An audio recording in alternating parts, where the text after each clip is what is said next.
Avant de démarrer la session réglementaire dans le cadre de l'AMBM, je tiens à remercier très chaleureusement et très sincèrement, au nom de tous les biologistes et au nom de la biologie marocaine, l'Association marocaine de biologie, à travers tous ses présidents et anciens présidents ici présents, toutes les équipes qui y ont œuvré depuis plus d'une vingtaine d'années et qui ont contribué très largement au rayonnement d'une discipline dont nous cessons de dire que c'est un carrefour du diagnostic et du suivi thérapeutique des patients marocains. Encore une fois, sur cette édition, je pense que la réputation de l'AMBM ne s'est pas démentie comme étant un outil de diffusion à la fois du savoir dans le domaine de la biologie médicale et de la médecine, de laboratoire, mais aussi dans le raffermissement des relations humaines qui sous-tendent l'évolution de notre profession et qui fait que alhamdoulilah, nous avons une profession qui se montre solidaire, souvent mais pas toujours, et souvent pas assez, mais aussi qui tend à être un espace de rencontre et d'échange, certes scientifique, mais aussi humain et relationnel. Donc je remercie très chaleureusement Dr Benazzouz en tant que président de l'AMBM, mais à travers lui, bien entendu, toute l'équipe qui a œuvré à l'organisation de ces journées qui, je vous l'assure, est extrêmement réussie. Et pour avoir contribué à l'organisation de journées, je pense que nous savons l'effort que ça représente. Donc si vous le permettez, je voudrais qu'on les applaudisse très fort pour la qualité de cette organisation et l'espace d'échange qui nous est offert.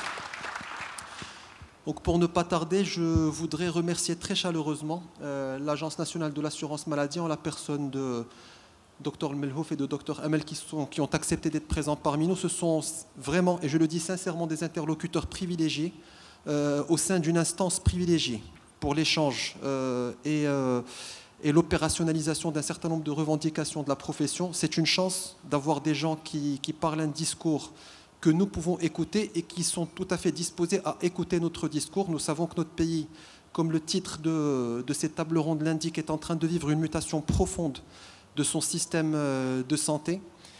Et il y a énormément de chantiers qui touchent de très près à l'évolution de la biologie médicale. Donc certes, cette réforme impacte la biologie médicale, mais la biologie médicale devrait normalement également avoir un impact sur le succès et la réussite de ce projet. Donc l'objectif à travers cette table ronde, c'est vraiment d'échanger autour de toutes les nouveautés qui sont là, de voir quelle place doit justement occuper la biologie médicale dans ce dispositif-là. La parole sera bien entendu ouverte et j'espère que nous aurons une session interactive dans laquelle nous pourrons à la fois relayer nos préoccupations mais aussi être à l'écoute de ce que nous pouvons, nous, à travers notre position, apporter justement au débat public et de ce que nous pouvons apporter au succès d'un chantier qui est voulu par Sa Majesté le Roi et qui aujourd'hui est en train de prendre une envergure extraordinaire. On en discutait tout à l'heure. Nous sommes aujourd'hui à peu près à 85% de couverture de maladies pour toute la population marocaine. C'est un chantier qui est énorme, qui coûte énormément à l'État et dans lequel nous devons être des chevilles ouvrières et en tout cas être des citoyens proactifs avant d'être des professionnels de santé. Donc je remercie bien entendu Madame la Présidente du Conseil des pharmaciens biologistes qui œuvre ardemment également à la préservation des intérêts à la fois moraux et de la profession et à sa réglementation, à remercier notre cher François qui n'est jamais avare de sa présence et de ses conseils, parce qu'en général, tous les méfaits qui arrivent chez vous finissent par atterrir chez nous un jour ou l'autre, donc on est content d'avoir tes conseils avisés pour essayer d'anticiper un minimum. Et puis, sans vouloir garder la parole plus longtemps, je pense que je vais donner la parole à Dr Melhouf, si vous le permettez. Je pense, si vous êtes d'accord, on peut faire une introduction. Je vous donne la parole pour expliciter un petit peu le contexte réglementaire et d'évolution actuelle autour de la réglementation de la santé. Nous pourrions ouvrir le débat juste après, si vous êtes d'accord sur cette modalité de fonctionnement. La parole est à vous. Déjà. Bon, tout d'abord, je tiens à Madame la Présidente du Conseil des pharmaciens biologistes, Monsieur le Président de l'Association marocaine de la biologie médicale, Monsieur le Président de la Chambre syndicale des biologistes, honoré et ravi d'être parmi vous. Je profite de cette occasion pour remercier l'Association marocaine de biologie médicale de nous avoir invités. Bon, quand j'ai eu l'appel de Dr Benazzouz, il m'a expliqué la thématique. Je n'ai pas hésité un seul instant à donner mon accord. Et le choix de cette thématique démontre dans un premier temps l'intérêt qu'accorde la biologie médicale et les biologistes à la maîtrise médicalisée des dépenses, en parlant du parcours conduit de soins, en parlant de la place du biologiste dans cette réforme. Mais également, le choix de cette thématique vient dans un contexte de grandes réformes, aussi bien dans notre système de protection sociale que notre système de santé d'une manière générale, à travers la généralisation de la couverture médicale, mais aussi des changements en matière d'organisation, en matière de gouvernance, en matière de financement. Et quand on parle de réforme, c'est-à-dire chacun de nous devrait saisir l'occasion, que ce soit des professionnels de santé, que ce soit les départements ministériels, régulateurs, gestionnaires, saisir l'occasion pour remédier à certains dysfonctionnements qui ont marqué l'expérience de l'assurance maladie aux marques. Je ne vais pas dire qu'il n'y a que des dysfonctionnements, il y a eu des progrès énormes en matière d'assurance maladie, mais pour aller de l'avant, assurer la pérennité de notre système, il faut s'arrêter sur ces dysfonctionnements, des constats que j'aimerais bien partager avec vous, qui concernent également les biologistes, mais aussi les autres professions, mais aussi j'aimerais partager avec vous quelques recommandations sur lesquelles on va bien évidemment se retrouver avec un terrain d'entente. Et Dieu sait que je peux le témoigner durant toute mon expérience dans l'assurance maladie. J'ai trouvé auprès des biologistes un interlocuteur qui est soucieux de l'équilibre budgétaire. Ils étaient toujours là à apporter des solutions. C'est vrai qu'il y a certaines divergences, mais bon, ces divergences, ils sont tout à fait légitimes. Mais il y avait toujours des interlocuteurs fiables, que ce soit auprès du Conseil des pharmaciens biologistes, mais également au niveau de la chambre syndicale et aussi à travers toutes les représentations ici présentes. Donc, je parlais d'un contexte et d'une expérience. Durant c'est-à-dire l'expérience depuis 2005 jusqu'au jour d'aujourd'hui, on s'est arrêté sur quelques constats. Et ces constats-là, si on n'arrive pas, comme j'ai dit, à trouver une solution, la pérennité de nos régimes d'assurance maladie risque d'être mise en cause. Et je commencerai par le premier, si vous le permettez. Le moment où on met en place un régime d'assurance maladie dans un pays, c'est bien évidemment de permettre à tout un chacun d'accéder aux soins en minimisant la barrière financière. C'est-à-dire réduire au maximum les frais pour qu'il accède aux soins. Et comment on mesure cela dans nos systèmes d'assurance maladie? C'est le reste à charge. Donc ce que paye l'assuré de sa poche quand il a accès à un soin. Donc si je prends juste l'assurance maladie, ce reste à charge aujourd'hui, il est aux alentours de 35%. 35% tout en sachant qu'il était il y a 10 ans à 29%. Donc vous allez vite comprendre qu'il y a une évolution de reste à charge tout au long de ces années. Chose qui est anormale dans un système d'assurance maladie. Les raisons sont multiples, mais je citerai 3 principales raisons. Premièrement, il y a le déphasage entre le tarif national de référence, le tarif qui existe dans les conventions, et ce qui est pratiqué par le prestataire de soins, que ce soit au sein d'un cabinet, dans une clinique, dans un centre, etc. Deuxième raison, c'est par rapport à une liste de prestations de produits de santé qui n'est pas exhaustive, et à chaque fois on se retrouve avec des médicaments, des dispositifs médicaux non remboursables. Et la troisième raison, c'est la nomenclature, qui reste, que ce soit la nomenclature générale des actes professionnels ou la nomenclature des actes de biologie médicale, qui reste peu exhaustive et ne reflète pas l'exercice réel de la profession de biologie au Maroc, si je prends le cas de la biologie. Quand je dis qu'un reste à charge, il est nécessaire de le diminuer par rapport aux standards internationaux. Il n'y a pas mille une façon de faire, mais c'est-à-dire il faut réduire cet écart entre le tarif national et le tarif appliqué, intégrer un maximum de prestations dans le panier de soins. Mais tout cela a un coût. Mais quand je parle de coût, automatiquement, je vais partager avec vous le deuxième constat, qui est la situation financière des régimes d'assurance maladie. On peut dire aujourd'hui qu'on a 5 régimes essentiels. Régime AMO salarié public géré par la CNAMS, le régime d'assurance maladie des salariés privés géré par la CNSS, régime des travailleurs non salariés géré également par la CNSS, le régime AMO Tadamoun ex-RAMED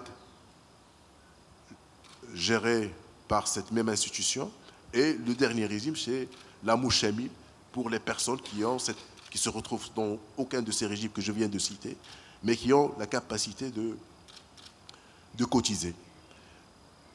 Et chaque régime a ses particularités, ses paramètres financiers, et c'est des régimes cloisonnés. Je peux l'annoncer. Et je peux dire que, à l'exception d'un régime, qui est le régime des salariés du secteur privé, les autres régimes sont dans des situations financières assez sensibles. Et du coup, toute modification de tarification, tout élargissement du panier de soins risque d'engendrer des répercussions financières et de mettre en péril l'équilibre budgétaire de ces régimes-là. Bien évidemment, ce n'est pas l'objectif d'aucun d'entre nous. Maintenant, on peut réfléchir ensemble à d'autres mécanismes de financement, parce que, en dehors c'est-à-dire du financement du régime AMO Tadamoun qui trouve son financement principal, c'est-à-dire sur la contribution de l'État, les autres régimes, c'est à base de cotisation. Et si on peut faire le benchmarking à l'échelle internationale, aucun régime d'assurance maladie n'a pu maintenir un équilibre sur la base des cotisations, d'où l'intérêt de chercher d'autres modes de financement innovants sur la taxe alcool, tabac et j'en passe. Ces deux constats sont majeurs c'est-à-dire pour qu'on soit conscient à toute mesure à entreprendre entre gestionnaires, régulateurs et prestataires de soins. D'ailleurs, Dr Amal Yassine, qui est responsable du conventionnement à l'ANAM, a un mot à dire par rapport à tout ce processus de conventionnement et comment on voit le conventionnement dans une logique de réforme. Il reste deux constats et qui, si vous le permettez, où le biologiste a un rôle important à jouer. Le troisième constat, c'est dire que 3% de la population AMO, je prends juste l'exemple de l'assurance maladie salarié public-privé, 3% de cette population consomme 50% de nos dépenses. Si je fais juste une extrapolation par rapport à l'ensemble des régimes, à l'ensemble de la population marocaine, je vais dire que sur les 35 millions d'habitants, 1 million de personnes consomment 50% de nos dépenses. 4 pathologies, tumeur maligne, insuffisance rénale chronique terminale, diabète et HTA, qui constituent des pathologies budgétivores, et par conséquent, on comprend vite, vous êtes du domaine, que pour ces pathologies-là, si on arrive à être dans une logique d'approche préventive au lieu d'être dans une logique curative, surtout pour des pays comme le nôtre où les ressources sont limitées. Inviter les professionnels de santé, et on l'a vu ce matin avec les brillantes interventions de nos éminents professeurs par rapport à certaines pathologies où il est nécessaire de dépister précocement pour éviter des complications, où le rôle de biologiste est déterminant pour la prise de décision sur le plan diagnostique, pour le suivi, pour éviter toute complication qui risque d'engendrer des répercussions financières néfastes pour notre système d'assurance maladie. Le quatrième constat, et là c'est par rapport à l'organisation des soins. 75% de nos consultations dans l'assurance maladie, ce sont des consultations spécialisées. Et qui dit consultation spécialisée, bien évidemment, dit des prescriptions sophistiquées, des examens complémentaires assez coûteux, mais également, et ça c'est un réel constat, on a un nomadisme en quelque sorte dans nos pratiques. C'est-à-dire l'assuré va voir un médecin aujourd'hui, il n'est pas très convaincu par son diagnostic, il va revoir un autre dans 2 jours, dans 3 jours, et ainsi de suite, avec des prescriptions en biologie, des prescriptions en radiologie, qui sont, bien évidemment, qui ont un coût pour l'assurance maladie. Et là, je viens à un élément fondamental comme outil principal de maîtrise médicalisée des dépenses, qui est le parcours coordonné de soins. Et là, le parcours coordonné de soins, certes, il est écrit noir sur blanc au niveau de la loi 622 que l'État veille à la mise en place d'un parcours coordonné de soins qui est différent du secteur public au secteur privé, mais il est nécessaire de le mettre en place, mais le mettre en place avec bien évidemment des préalables. Et ces préalables, c'est le dossier médical partagé. Un dossier médical partagé où le biologiste, le médecin, le pharmacien, le médecin traitant ont accès à ce dossier médical partagé pour un meilleur suivi et une meilleure rationalisation des prescriptions pour l'assurance maladie obligatoire. Un parcours coordonné de soins nécessaire, certes, mais sans l'absence d'un système d'information intégré, on aura du mal, bien évidemment, à recueillir tous les bénéfices de ce parcours coordonné de soins. Pour dire que, en partageant avec vous juste ces 4 constats et les quelques perspectives à bien évidemment qu'on partage tous, mais il y aura bien évidemment d'autres solutions à travers le débat, il est nécessaire que le biologiste marocain aujourd'hui soit conscient de la problématique et de l'équation à résoudre. Certes, il y a des doléances, il y a des mises à jour à faire au niveau de la nomenclature, peut-être même au niveau de la tarification, mais l'intelligence qui est demandée, c'est comment permettre à l'assurance maladie d'intégrer ces éléments-là, tout en essayant d'assurer un équilibre financier de nos régimes. Et je crois que c'est toute la question aujourd'hui qui est posée. Et on devrait être tous ensemble, comme j'ai dit, professionnels de santé, biologistes, gestionnaires, régulateurs, départements ministériels, conscients de cette problématique, à arriver à des solutions pour assurer la pérennité de notre système d'assurance maladie. Je réitère encore une fois mes remerciements à Dr Blaise Zouz, aux membres du bureau pour l'organisation réussie. Et bien évidemment, on reste à votre disposition, comme l'a dit le Dr Touzani, on reste votre interlocuteur pour bien évidemment aller de l'avant pour notre système d'assurance maladie, système de santé d'une manière générale. Merci encore une fois.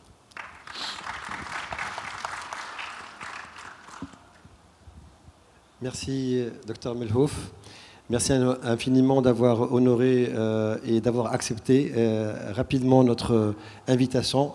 Effectivement, il n'a pas hésité un seul instant lorsqu'on l'a invité. c'était d'accord du premier coup. Et on est content de vous avoir parmi nous. Effectivement, l'Agence nationale de l'assurance maladie est un partenaire là qui est pour le professionnel de la santé, bien évidemment, et c'est l'interlocuteur aussi avec les caisses de maladie. Et votre vision, votre expertise va certainement nous permettre de mieux connaître un peu là où on va et où est-ce qu'on peut éventuellement aider. Je ne sais pas si Madame Yassine voudrait rajouter quelques précisions. Merci beaucoup. Je vous remercie à mon tour d'avoir invité l'Agence nationale de l'assurance maladie à participer à cet événement. Et aussi, je vous félicite pour vos 20 ans. C'est un chiffre qui se célèbre. Et je suis très, très contente d'être parmi vous et aussi de pouvoir participer avec ce panel très intéressant d'intervenants et apporter quelques peut-être des compléments par rapport à l'intervention de Dr El Melhouf, parce qu'on travaille en équipe. Et voilà ce qui a été dit. Il a présenté de façon très, très explicite la situation, mais je pourrais quand même ajouter des compléments. C'est-à-dire que, justement, à l'ère de cette réforme du système de santé, on a eu beaucoup de... En fait, il y a eu beaucoup de communication par rapport à cette réforme qui a trouvé son contexte après, surtout la crise sanitaire qu'on a vécue tous. Et elle a mis à nu le système de santé, non seulement au Maroc, mais à l'échelon international. Donc, du coup, la réforme de la protection sociale avec l'accompagnement de la réforme du système de santé, carrément une refonte, même pas une réforme, c'est plus que là. C'est-à-dire toutes les structures de gouvernance vont changer, toute la prise de décision, les structures de prise de décision vont changer.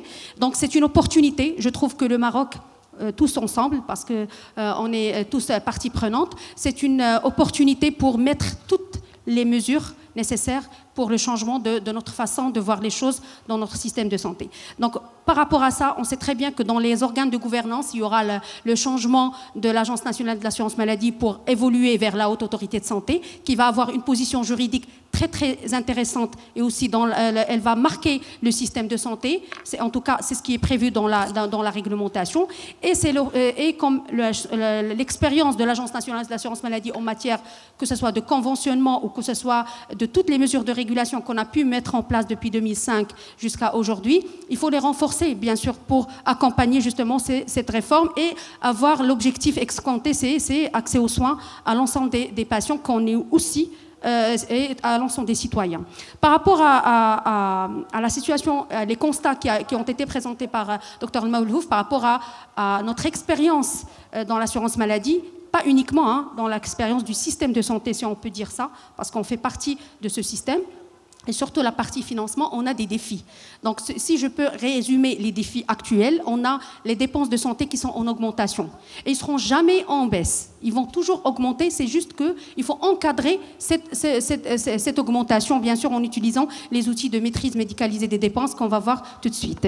La deuxième des choses, on a les maladies chroniques qui sont en ascension, c'est-à-dire ils sont en augmentation. On appelle dans le jargon de l'assurance maladie les affections de longue durée, mais il y en a plus, il y a d'autres pathologies chroniques qui ne sont pas dans cette liste, qui sont des maladies rares. Ils sont maintenant là, et avec le défi, avec le changement du profil épidémiologique des patients, que ce soit au Maroc ou bien à l'échelon international. Donc déjà, on sait très bien quand on dit maladie chronique, c'est-à-dire augmentation des dépenses. Et dans le cadre de l'assurance maladie, comme on a une augmentation du taux de couverture médicale, ça veut dire qu'on va augmenter aussi les dépenses de l'assurance maladie avec l'accès au diagnostic, au traitement de façon fréquente et régulière. Et si on n'encadre pas cette prescription justement médicale dans un cadre bien sous forme de référentiel ou bien de guideline, ça va être bien sûr c'est le gaspillage du financement, que ce soit du patient ou bien même du financement public. Aussi, on a le défi d'avoir l'accès à l'innovation. On sait très bien que ce soit sur le plan diagnostique ou bien sur le plan thérapeutique, l'accès à l'innovation, il a un coût, mais il est nécessaire pour faire évoluer la pratique médicale. Donc, mais bien sûr, il faut accompagner ça par le financement de cette innovation à travers des mécanismes spécifiques, pour justement, que ce soit sur le plan diagnostique par rapport à la biologie médicale et par rapport à la thérapeutique. On a des traitements maintenant innovants qui vraiment, ils ont changé le pronostic de certaines pathologies, carrément pour aller vers la guérison. Donc, on ne va pas dire que parce que c'est coûteux, on ne va pas rembourser, on ne va pas financer, mais il faut trouver des mécanismes justement dans le cadre de conventionnement, dans le cadre de partenariat, dans le cadre, que ce soit avec tous les intervenants. Hein. C'est la biologie médicale, il y a les pharmaciens, il y a les industriels, il y a les professionnels de santé, en tout cas tous ceux qui ont un contact direct ou avec le patient. Donc, et assurer la qualité.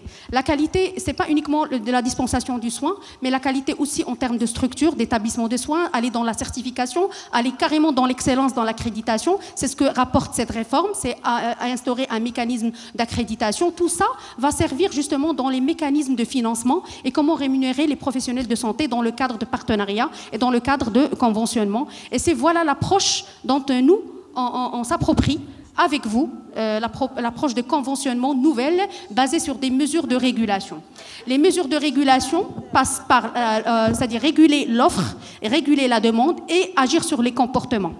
La première des choses, réguler l'offre, plutôt l'offre, c'est-à-dire l'installation des établissements de soins, des laboratoires de biologie médicale. Au niveau de l'agence, on a un code qui s'appelle l'identifiant national des établissements, des professionnels d'établissement. C'est connu sous le nom de INPE, le code INPE.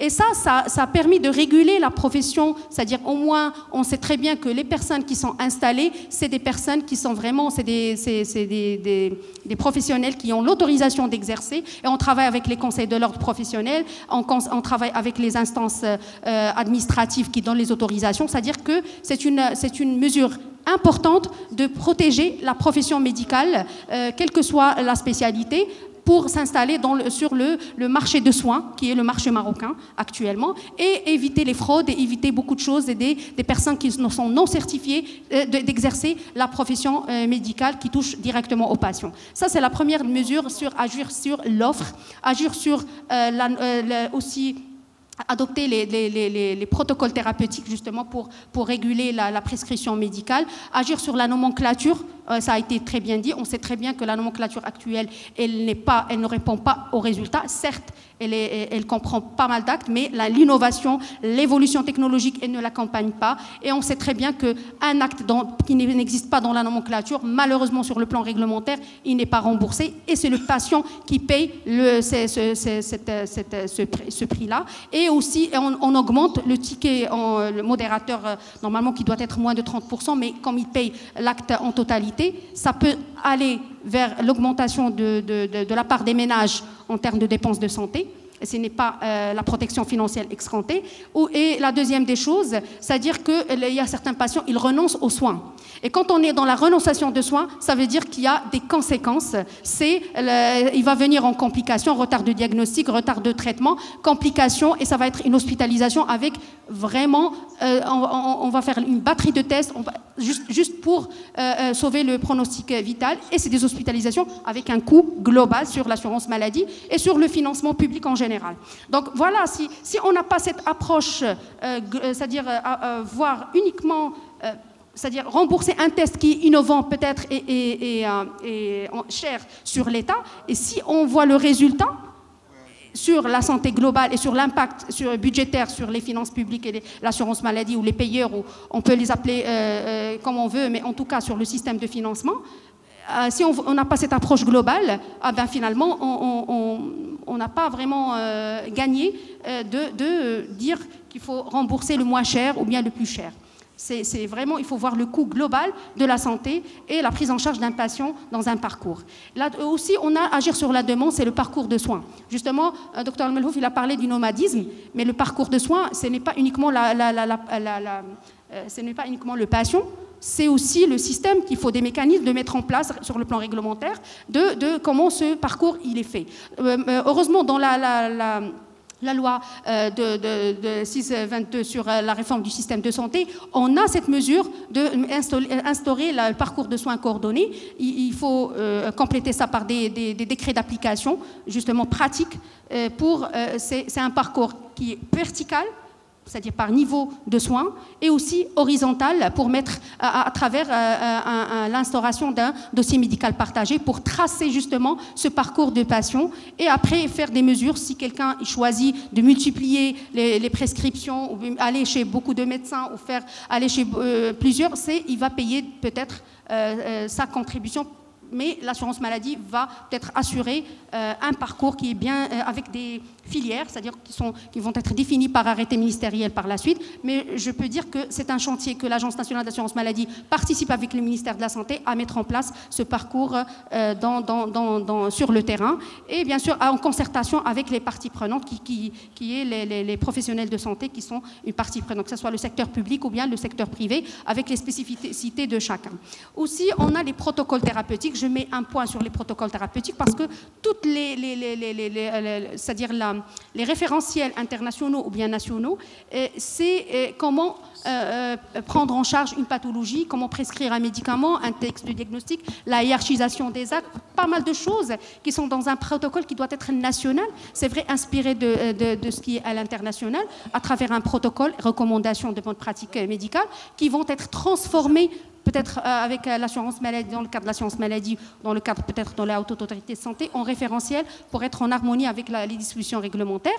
Justement, c'est un outil qui va être nécessaire pour les professionnels dans leur pratique, et aussi pour le contrôle médical pour les caisses d'assurance maladie, et pour le régulateur justement pour la mise à jour, et aussi être en adéquation avec le progrès thérapeutique et voir la priorisation en termes de financement. On va choisir quoi en termes d'affectation des ressources. Il y a aussi un élément très important, c'est mettre en place des mesures d'évaluation des technologies de santé. C'est-à-dire qu'un acte, il va être introduit en remboursement, et il est là, il est dans la nomenclature, il ne va pas rentrer directement, mais on doit prouver son efficacité, pas uniquement clinique, économique, sociologique, en tout cas l'impact de cette technologie. Et ça, c'est une approche qui est à l'international. Il y a des agences d'HTA, on appelle Health Technology Assessments, et au Maroc, il y a une commission qui est prévue pour ça, dans la stratégie de financement du ministère de la Santé 2021-2025. Ils ont mis dans leur perspective de mettre en place une commission d'évaluation de technologie de santé qui est peut-être l'ébauche, son ébauche, au niveau de l'Agence nationale d'assurance maladie. Maintenant, on ne travaille qu'avec les produits de santé, mais ça va être étendu vers les actes de services de santé, c'est-à-dire les actes de biologie ou bien les actes de professionnels d'exercice médical. Donc voilà à peu près, si on peut dire, c'est un panorama de mesures de régulation que nous, on développe en tant que référentiel dans l'Agence nationale d'assurance maladie, et aussi qu'on doit renforcer dans la nouvelle structure qui est la Haute Autorité de Santé. Mais ces outils-là, ils sont tous des mécanismes qui sont intégrés dans le processus de conventionnement. Ça veut dire que dans le processus de conventionnement, on a deux approches. On a la partie normative, c'est là où on met les mesures. C'est-à-dire que quand on est en discussion avec les professionnels dans la table de négociation, il y a certaines mesures qu'on doit être d'accord à adopter, que ce soit pour les prescripteurs à travers les protocoles, que ce soit, par exemple, faire des paliers par rapport à des actes. Est-ce qu'on va rembourser les actes de diagnostic, de suivi, de dépistage? Ça dépend de l'approche qu'on doit choisir. Est-ce qu'on va adopter le parcours de soins coordonnés? Est-ce qu'on va le respecter? C'est des engagements des parts et d'autres. C'est-à-dire, nous, on met les outils de régulation, on essaie de les adopter en concertation avec les professionnels de santé quand on est autour de table et de négociation, avec vos représentants respectifs. Et c'est là où on va négocier l'aspect normatif, avant d'aller vers le tarif. Parce que le tarif vers la fin, c'est le résultat de tout ça. Quand on va faire l'évaluation de coûts, on va faire l'évaluation des technologies de santé, on va avoir des rapports par rapport à l'évaluation de certains actes. Les tarifications, ça va être plus facile de fixer un tarif pour que ce soit rentable pour l'assurance maladie et pour les professionnels de santé. Donc cette approche de conventionnement actuellement, si elle n'est pas dans une mesure, dans une approche participative, qu'elle va prendre en considération les défis de chacun dans sa pratique quotidienne, que ce soit les décideurs ou bien que ce soit les professionnels ou bien ceux qui aident à la prise de décision, c'est les universitaires, les experts nationaux et internationaux. En tout cas, je trouve qu'on est actuellement dans une dynamique qui est positive.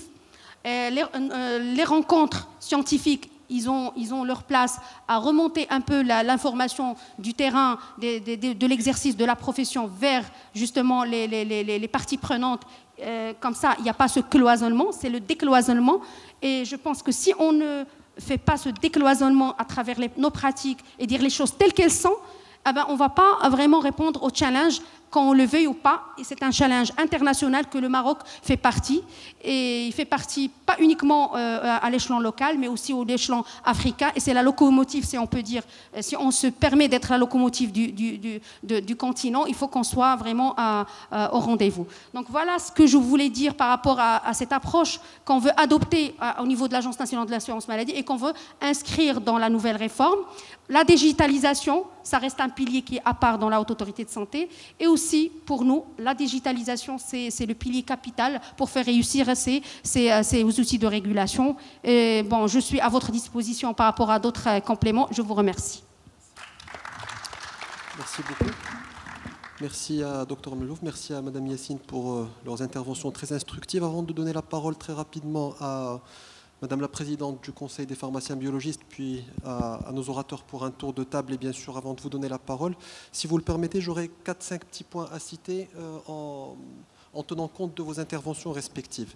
Donc moi, je me mets à la place des biologistes, et comme on nous remonte en tant que représentants des instances des doléances régulières sur des sujets particuliers, donc j'aimerais qu'on sorte de cette réunion avec quelques réponses sur des sujets fondamentaux dont vous en avez cité pas mal. Donc la première chose, certes, vous avez parlé d'une approche participative. Moi, je prends l'exemple des protocoles thérapeutiques. Il y en a une douzaine qui sont sortis. Il n'y en a aucun auquel la biologie médicale a contribué ou participé. Nous n'avons été sollicités pour aucun des protocoles thérapeutiques qui ont aujourd'hui été mis en place. Je ne sais pas par quel mécanisme se sont passées les invitations pour faire partie du tour de table, mais comme la biologie est quand même un carrefour très contributif, que ce soit en termes de diagnostic ou de suivi, on aimerait remédier à cette situation sur ce sujet en particulier. Sur la question des groupements de santé territoriaux, je sais que ce n'est pas le régulateur qui est l'ANAM qui est décideur sur le sujet, mais si vous avez des informations là-dessus, on aimerait bien être éclairé. On ne sait pas aujourd'hui comment les laboratoires se positionnent par rapport aux partenariats publics-privés, par rapport aux groupements de santé territoriaux, par rapport à la régulation des installations. Nous sommes demandeurs d'un maillage territorial par rapport aux laboratoires. Aujourd'hui, nous n'avons aucun retour sur ce sujet en particulier aussi. Il y a la question, bien entendu, de la relation entre les biologistes et les organismes gestionnaires de l'assurance maladie. Et là, par contre, le régulateur a un rôle fondamental puisqu'il est quelque part un peu le pivot de cette relation-là. Comme vous le savez, les conventions, normalement, doivent faire l'objet d'une révision, à défaut d'être très régulière, au moins triennale. Nos conventions datent aujourd'hui, vous le savez, de plus d'une quinzaine d'années, pour ne pas dire plus, et n'ont pas été revues. Elles posent une réelle problématique. Je pense qu'il serait quand même temps de revoir un certain nombre de choses. Comment est-ce qu'on peut travailler ensemble sur ce sujet-là? Et puis, il y a une question dont vous avez parlé, Madame Yassine, qui est vraiment structurante et qui n'a pas toujours la même connotation chez les biologistes et chez les instances qui en parlent, qui est celle de l'accréditation. Quand on entend en biologie le mot accréditation, on pense systématiquement 15 189 obligatoire. Et moi, je peux vous assurer que c'est quelque chose, le docteur Blanche-Côté parmi nous, qui a eu un impact extrêmement négatif sur les laboratoires sous d'autres contrées. Je sais que la loi 06-22 a parlé d'accréditation, certification des établissements de santé, sans pour autant donner les éclaircissements nécessaires là-dessus. Donc là encore, si le régulateur ou si les responsables que vous êtes avaient un certain nombre d'éléments à nous fournir pour qu'on puisse justement comprendre de quoi est-ce qu'on parle et dans quel sens elle s'oriente, on est vraiment preneur, sachant que nous avons demandé à 3 reprises, non pas à l'ANAM qui nous reçoit volontiers, mais au ministère de la Santé de nous recevoir dans ce sens pour justement faire nos propositions et discuter ces sujets fondamentaux qui vont régir la profession pour les années à venir et lui donner son sens. Nous n'avons malheureusement pas eu de retour. Donc je le dis, donc si avec les interlocuteurs privilégiés que vous êtes, on peut avoir un peu plus d'informations, nous vous en serions reconnaissants. Voilà, pour ne pas garder le micro plus longtemps, je donne la parole à Madame la Présidente tout de suite. Et puis si on peut discuter ces sujets-là avant de donner la parole à la salle, ça serait une excellente chose. Merci Sitouzani. À mon tour, je remercie nos confrères Dr Melouf et Dr Yassine pour leur exposé très complet et très clair. Et j'espère qu'il y aura des questions pour compléter par la suite tout ce qui a été dit. Moi, je vous dis qu'en tant que conseil des pharmaciens biologistes, bien sûr avec toute notre équipe, tous les autres conseillers, nous suivons de près cette refonte du système de la santé au Maroc et bien sûr toutes les lois qui sont déjà sorties, et c'est une très bonne chose parce elles ont été publiées dans un temps record, de la 0612 à c'est ça, de la 0622 à la 1222, et nous suivons de près et nous attendons la publication des décrets et des arrêtés qui vont permettre l'application de toutes ces lois sur la biologie médicale. Comme vous le savez, les résultats de biologie médicale concernent 70% des diagnostics et des suivis, et c'est un apport incontournable dans le système de la santé. C'est un maillon qui est indispensable. Ce que je voulais dire aussi, c'est qu'au niveau du Conseil, nous vous informons régulièrement de toutes ces nouveautés en vous envoyant des mails avec des informations concernant la publication des lois et d'autres mesures qui sont prises par l'administration. Il y a aussi une autre loi qui a été publiée, la 98-18. Cette loi concerne l'ordre des pharmaciens, dont nous faisons partie. Vous savez que l'ordre des pharmaciens comprend à la fois les pharmaciens officinaux, les industriels et les biologistes. Donc la publication de cette loi, on est toujours dans la même problématique. On attend les décrets et les arrêtés d'application, et elle va impacter notre façon de travailler, parce que la composition de notre conseil des pharmaciens biologistes va changer, et puis l'architecture même de l'ordre des pharmaciens va subir pas mal de transformations. Et on vous informera de tout ça le temps venu. Ce que je voulais dire aussi, c'est que votre conseil participe à différentes commissions, soit des commissions instaurées par le ministère de la Santé ou par le ministère de l'Éducation, pour donner son avis, et toutes ces commissions, enfin l'avis du Conseil est très important. Par exemple, on participe à la commission des équivalences de diplômes, et sans notre avis, nos nouveaux biologistes ne pourraient pas être autorisés.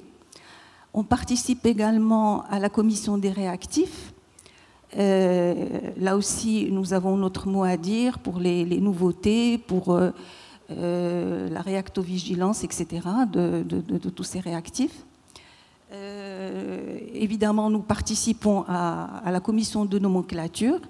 Cette commission qui a travaillé de longues années, pratiquement une décennie, et qui a abouti à un projet de nomenclature qui a triplé le nombre de tests qui existent dans la nomenclature actuelle. Et je tiens à remercier spécialement nos 3 confrères qui ont beaucoup œuvré dans cette refonte de la nomenclature, à savoir Dr Saif Slimani, Dr Ben Fares et Dr Bouchra Belfqi. Ce que je voulais dire aussi, bon, je termine avec un chiffre. Au niveau du Conseil, actuellement, nous avons dépassé 500 pharmaciens biologistes. Je n'ai pas le chiffre exact des médecins biologistes, mais je pense que nos confrères vont nous le dire. Voilà, donc il y a de plus en plus d'installations, ce qui est une bonne chose pour la proximité des laboratoires pour les citoyens. Et évidemment, pour conclure, nous attendons avec impatience la publication de ces décrets et arrêtés qui vont nous permettre de travailler de manière plus sereine et faire évoluer cette biologie médicale que nous aimons tant. Et je vous remercie. Merci beaucoup, Madame Znebar. Donc, je voulais aussi rebondir pour remercier Madame Amel Yassine pour sa présentation de ces éclaircissements, d'ailleurs sur lesquels notre ami Tuzani a rebondi. Par rapport à tout ce qui est protocole thérapeutique, je voudrais juste dire effectivement et rebondir par rapport au fait qu'aujourd'hui, nous avons été intégrés avec la Société marocaine des sciences médicales pour justement être présents, parce que cette même remarque, elle a été faite par tous les biologistes. Et donc l'Association marocaine de biologie médicale est maintenant membre de la Société marocaine de sciences médicales. Seulement, il se trouve que cette question, on n'a pas été informé, alors que la biologie, elle est présente partout. Comment se fait-il que nous ne soyons pas dedans? Et donc, c'est pour répondre à mon ami. Mais il faudrait que toutes les instances puissent être présentes, parce que l'Association marocaine de biologie médicale, elle est présente, c'est un acteur, mais la chambre syndicale et le conseil et toutes les autres instances, toutes les autres sociétés devraient éventuellement œuvrer. Et donc, si vous pouvez éventuellement avec vous nous éclairer par rapport à cela. Deuxième point, c'est par rapport aux groupements territoriaux. C'est une question qui se pose, effectivement. La biologie de proximité, c'est notre devise. On devrait éventuellement également être présent pour pouvoir voir quelle est la part de la biologie dans le partenariat privé-public et qu'est-ce qu'on pourrait avoir. Par rapport à ce qui est accréditation, c'est un mot qui fait peur. Je pense que dès que vous avez parlé d'accréditation, l'ensemble de l'assistance, elle se focalise sur cette question. C'est une question qui fait peur, en même temps qui est rassurante, mais qui fait peur, parce que cette accréditation telle qu'on la conçoit chez nous, en tant que 1589, on n'est pas du tout contre la qualité. C'est une priorité par rapport à tous les laboratoires de biologie médicaux, mais c'est une question qui est quand même coûteuse lorsqu'on voit un tout petit peu tout ce qui est tarification. Aujourd'hui, on est en train de voir que l'assurance maladie, elle a imposé ses actes, les codes actes, et où on voit que les patients, ils ont une partie de leur facture qui ne va pas être remboursée, et donc ça cause des problèmes auprès des laboratoires, parce que le patient était habitué à avoir une facture globale.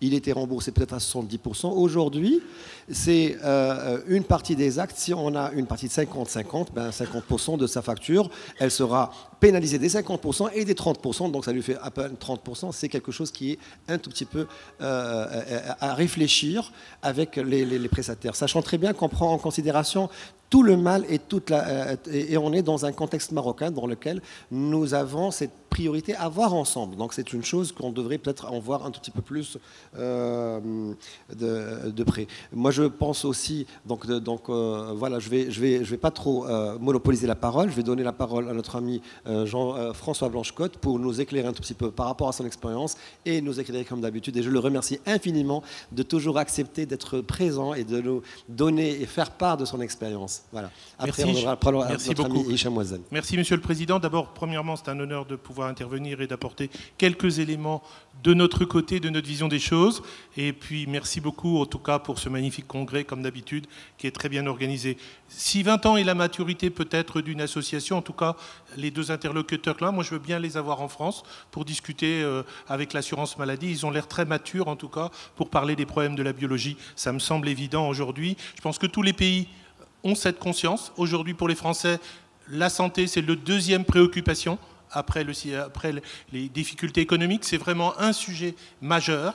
Et qu'aujourd'hui, je ne sais pas si nous sommes en avance ou en retard, mais en tout cas, c'est la première fois que depuis le mois de juillet 2023, on a un ministre de la Santé et de la Prévention. On n'a jamais eu ça en France. Donc, on est obligé de parler de prévention, et vous avez raison.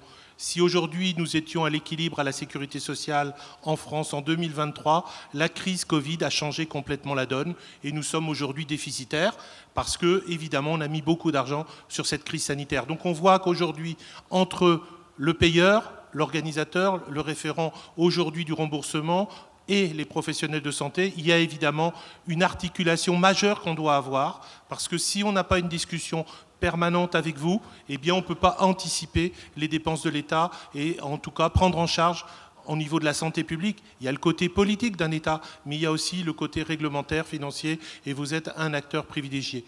Pour dire que nous, premier point, la Convention, elle est signée depuis 1994, on fait en fait des avenants à la Convention. C'est-à-dire que normalement, tous les 5 ans, on doit revoir la Convention. Elle peut être dénoncée, mais les syndicats ne la dénoncent pas.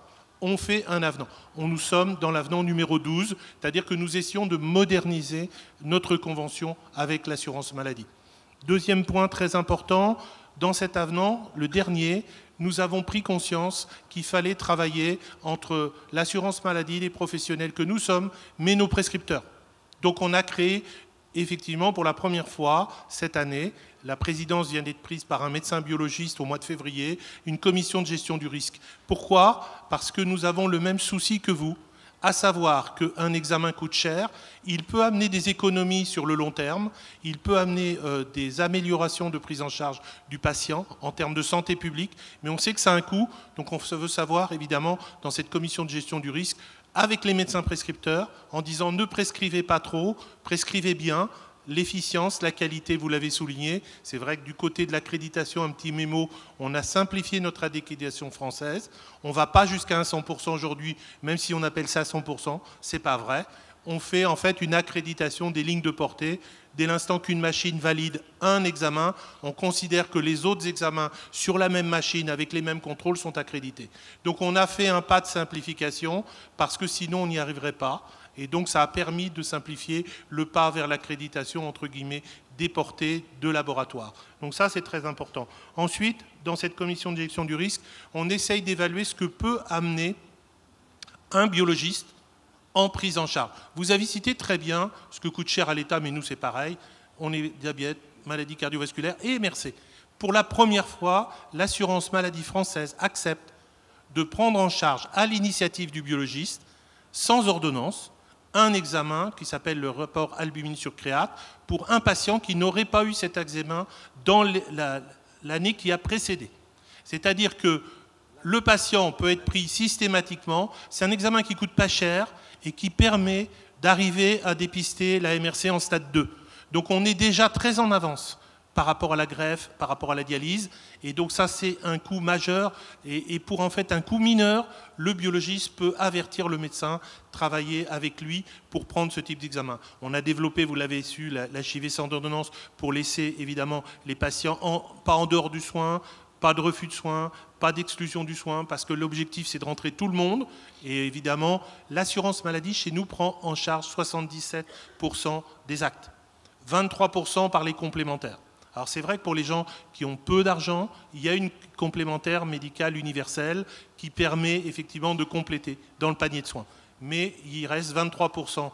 Et c'est vrai que nous, grâce à ce système-là, on a 0,2% de reste à charge pour le patient en France en biologie. Donc très très peu. Et dernier point que je voulais aborder, vous avez tout à fait raison, nous sommes une discipline majeure pour faire le diagnostic, mais on ne peut travailler qu'en interpro avec les autres professionnels de santé.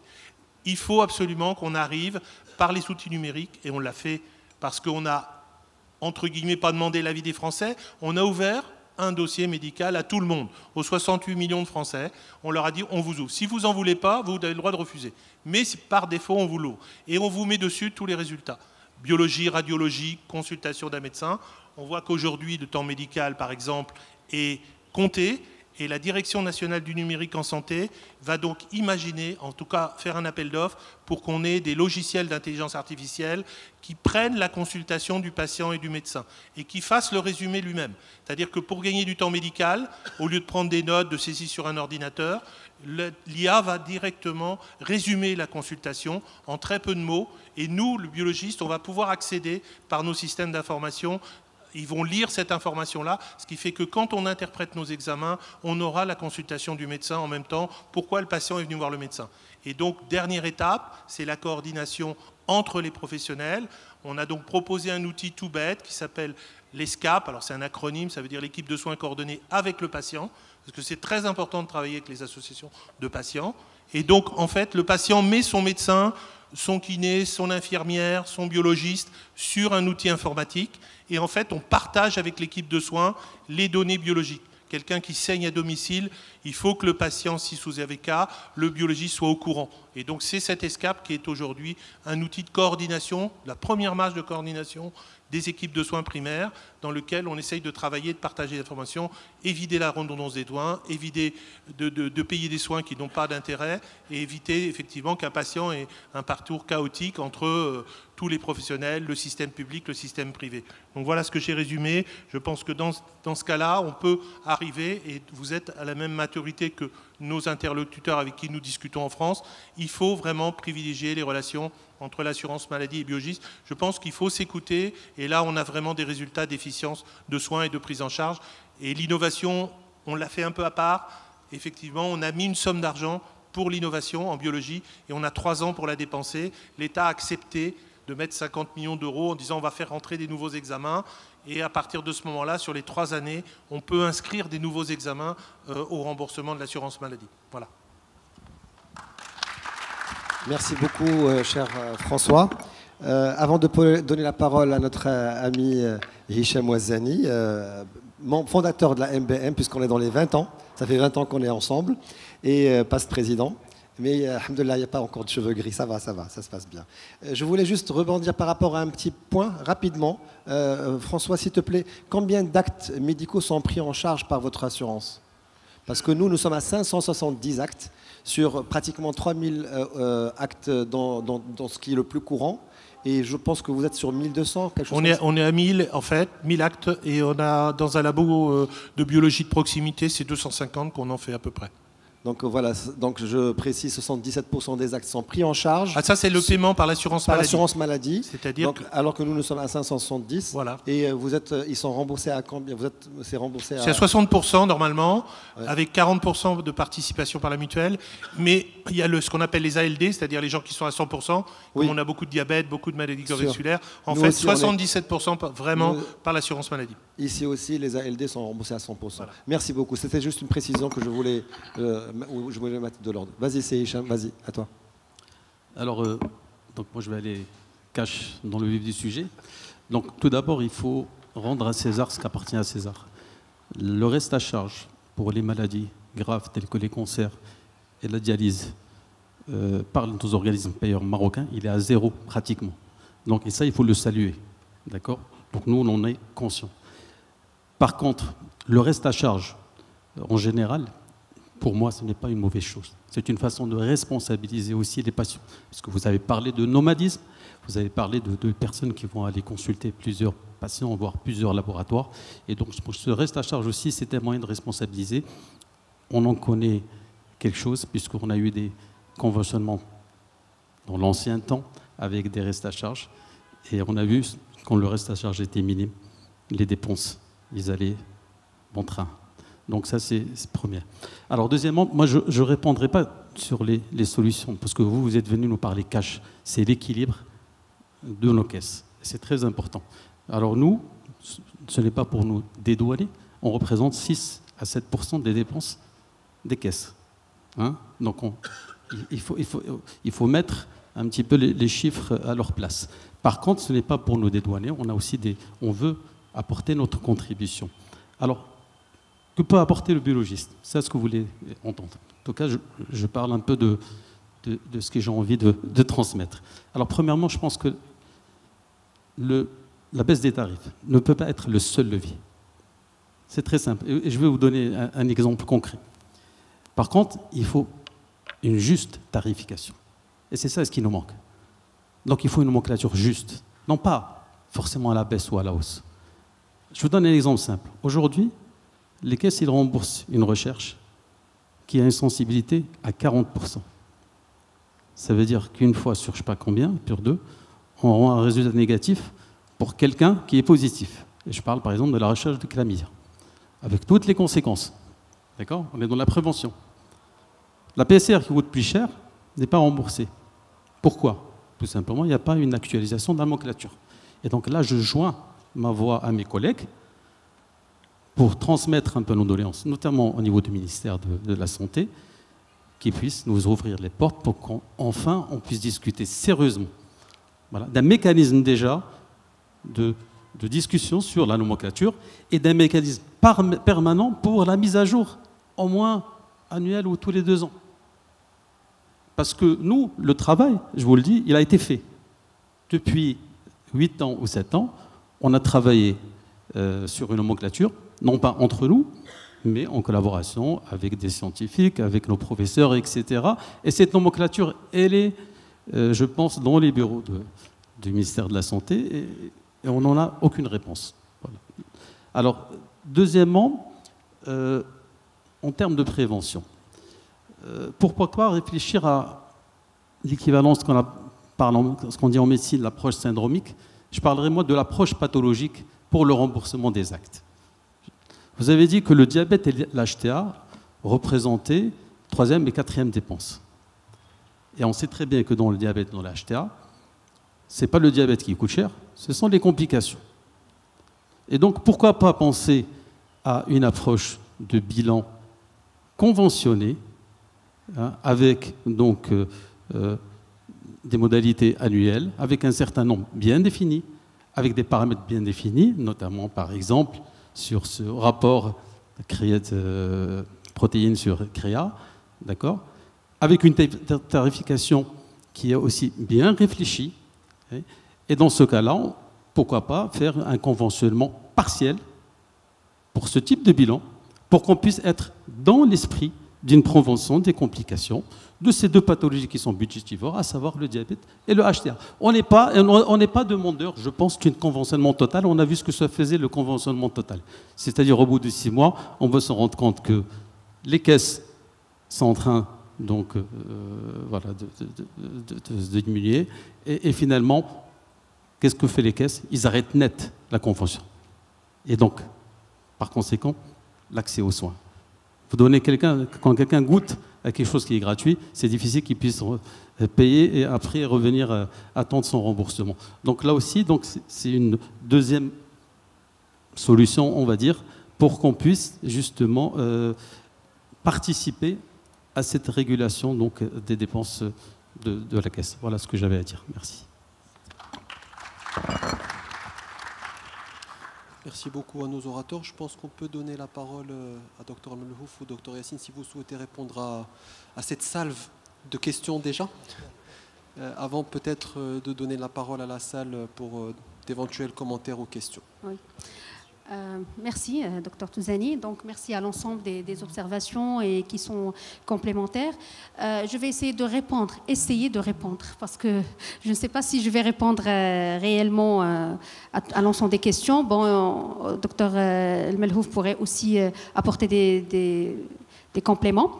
Donc, par rapport la première des choses, par rapport au protocole thérapeutique, justement, l'élaboration des protocoles thérapeutiques qui a été initiée au niveau de l'Agence nationale de l'assurance maladie, et je parle sous le contrôle de Dr Melhouf s'il y a d'autres considérations, c'est qu'ils ont été faits dans le cadre conventionnel entre le ministère de la Santé, l'Agence nationale de l'assurance maladie et la Société marocaine des sciences médicales. Vous l'avez bien dit, Dr Benezous, c'est-à-dire la partie, nous on est dans la partie commande, la partie on a besoin de protocoles thérapeutiques pour nos outils de régulation, mais la partie exécution, élaboration, c'est les professionnels de santé, c'est les représentants, les sociétés savantes qui vont adopter justement les nouvelles, les guidelines internationaux, les recommandations, et ça se fait sous forme de société par société, c'est-à-dire qui sont abrités au niveau de la Société marocaine des sciences médicales. Et vous l'avez bien dit, c'est-à-dire que la Société de la biologie médicale, en tant que société savante, devrait normalement intégrer la société marocaine. En tout cas, je ne pourrais pas, je n'ai pas l'attitude de dire ce qui se passe à l'intérieur de la société marocaine. Nous y sommes, je voulais juste faire l'annonce que nous y sommes déjà. La MBM est partenaire de la Société marocaine des sciences médicales. Ils devaient être présents avec nous, mais ils ont un congrès sur Tanger. Donc, juste pour préciser, nous sommes dedans, mais après que les protocoles aient eu lieu. C'est-à-dire que le protocole, c'est un processus qui continue.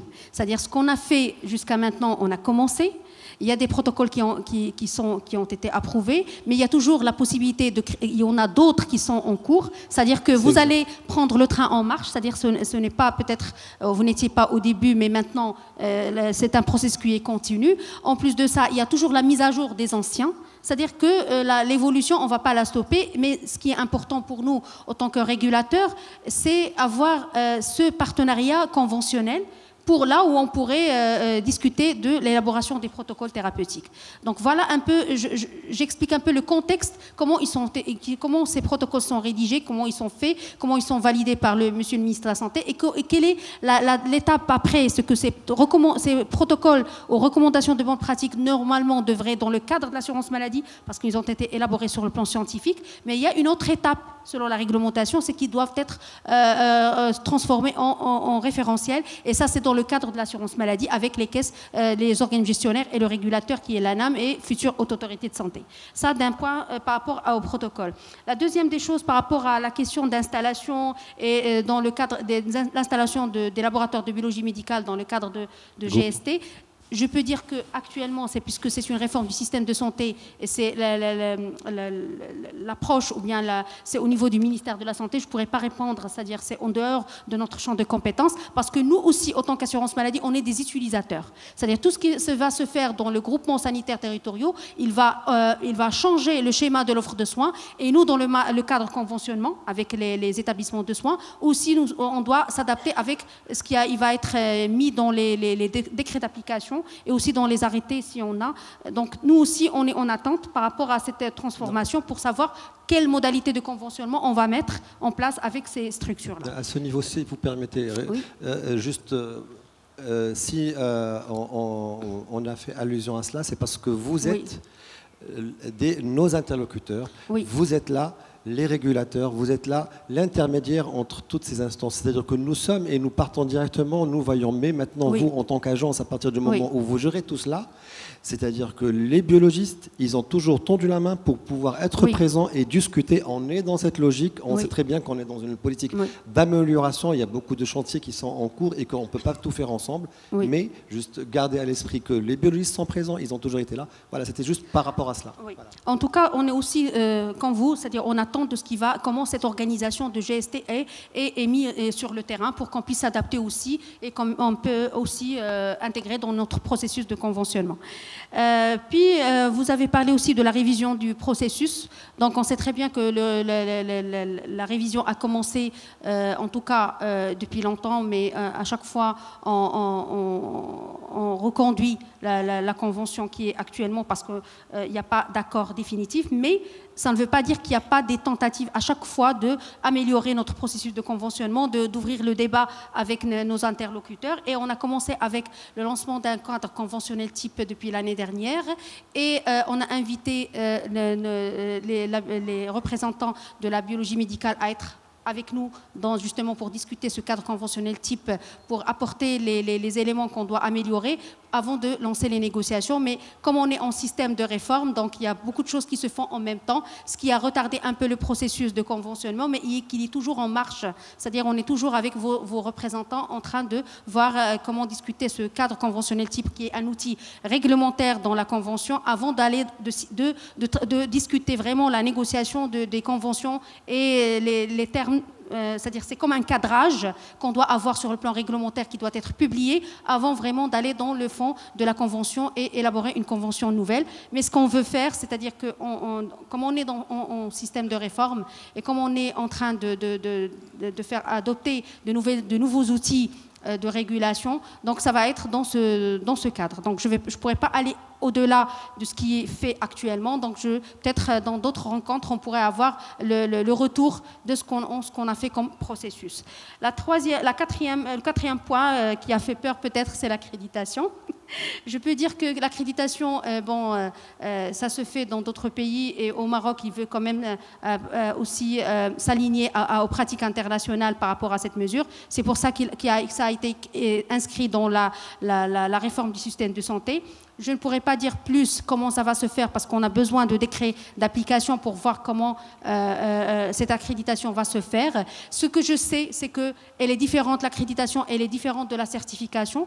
La certification, elle est obligatoire, c'est-à-dire elle certifie un minimum requis pour un établissement de soins ou unité de soins pour donner un soin de qualité aux patients. Et l'accréditation, c'est un pôle d'excellence, c'est-à-dire aller au-delà de ce qui est réglementé volontaire et aller dans l'excellence. Et ça, je pense, dans d'autres pays, c'est optionnel, mais ça joue comme une option pour l'assurance maladie. Elle va donner peut-être des bonus pour les établissements accrédités. Mais ça ne veut pas dire qu'elle est obligatoire, mais je ne sais pas comment au Maroc on va faire les choses. On attend les décrets d'application qui sont en cours avant d'en discuter un peu l'approche pratique.